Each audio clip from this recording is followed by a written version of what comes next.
Hey y'all, we are on day 17 of our Proverbs study, which means we are in chapter 17, and I'm going to start off in the Amplified Version today just because it's a whole lot easier to understand.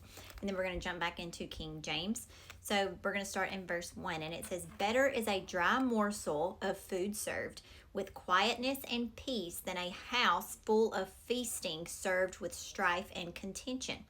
A wise servant will rule over the unworthy son who acts shamefully and brings disgrace to the family, and the worthy servant will share in the inheritance among the brothers." Verse 3, "The refining pot is for silver and the furnace for gold, but the Lord tests hearts." Verse 4 in King James says, "A wicked doer giveth heed to false lips, and a liar giveth ear to a naughty tongue." I know people that are not living in the ways of the Lord, and they don't want any advice from anybody other than people that's going to tell them what they want to hear. They don't want to hear anything that holds them accountable. They don't want to hear godly counsel. I don't understand. Moving on, verse 5 says, "Whoso mocketh the poor reproacheth his maker, and he that is glad at calamity shall not be unpunished.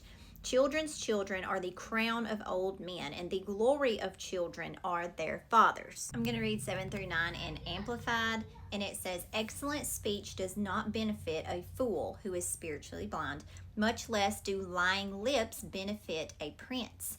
A bribe is like a bright, precious stone in the eyes of its owner. Wherever he turns, he prospers. He who covers and forgives an offense seeks love, but he who repeats or gossips about a matter separates intimate friends." We talked about that a little bit in the last chapter. Verse 10, still in Amplified, because the way they said this was so good. "A reprimand goes deeper into one who has understanding and a teachable spirit." Do you have a teachable spirit? Do you have a correctable spirit? These are all things we have to be biblically in order. Timothy had Paul. He had somebody over him. He had a covering. He had a spiritual father. You have to be teachable. You have to be correctable. That requires you to humble yourself. Humble yourself so the Lord can mold you and mend you. I'm going to read that verse again in its fullness. "A reprimand goes deeper into one who has understanding and a teachable spirit." That's a whole word right there. "Than 100 lashes into a fool."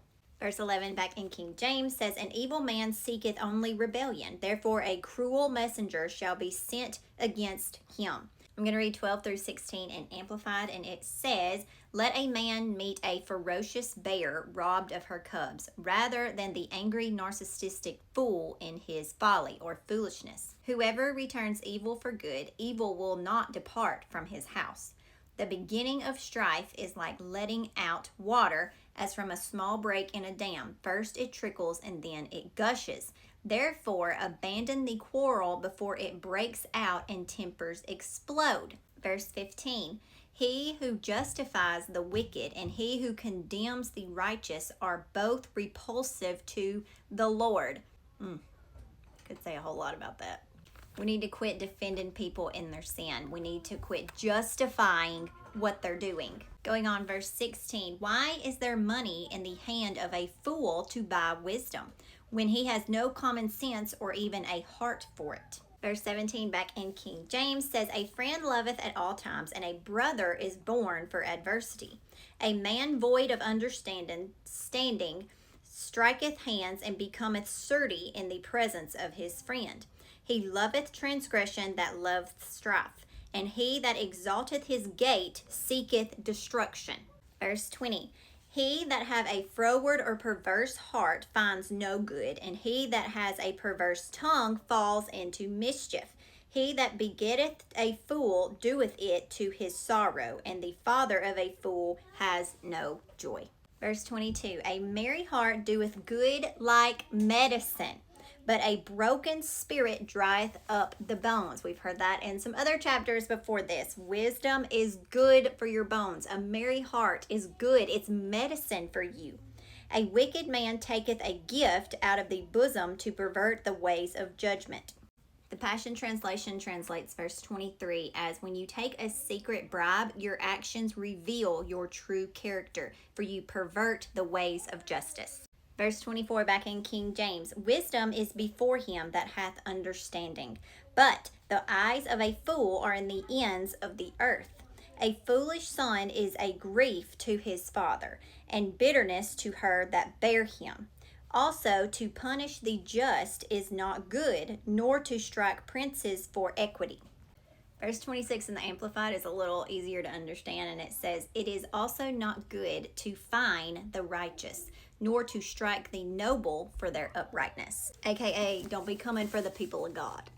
Verse 27 back in King James. He that hath knowledge spareth his words, and a man of understanding is an excellent spirit. Verse 28. Even a fool, when he holdeth his peace, is counted wise, and he that shutteth his lips is esteemed a man of understanding. Again, talking about being slow to speak. So that is chapter 17. I hope you enjoyed it. I will see you next time for chapter 18.